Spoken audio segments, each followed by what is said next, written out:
ئاماری قوربانیان لەم ساڵدا واتە لە ساڵی 2023دا 6 نیشتیمانی لە سنووری پارێزگای هەولێر بوونەتە قوربانی، بەداخەوە دویان جانیان سپاردووە و چواریشان بریندار یان کەمەندان بوونە.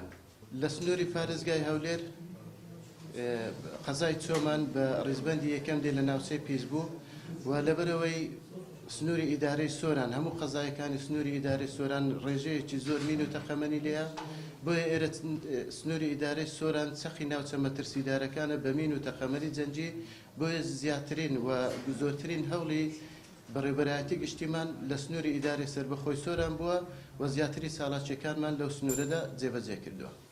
کۆی ڕووبەری زەوی پاکراوە بە مەتر چوارگۆشە 471,931 مەتر چوارگۆشەیە کە لە ماوەی ساڵی 2023دا بە کۆی تیمەکانمان لە سنووری پارێزگای هەولێر ئەم ڕووبەرە پاکراوەتەوە. ژمارەی چێلگەمینی پاکراوە کە ڕادستی خاوەنەکانیان کراوەتەوە 8 چێلگەمینە کە ڕووبەرەکەیان دەگاتە 330,883 مەتر دووجا. کۆی ڕووبەری زەوی پشکنراو لەلایەن تیمی لە ناوبردننی تەقەمەنی لە تەقاوە بە مەتر چوارگۆشە 28,250 مەتر چوارگۆشەیە.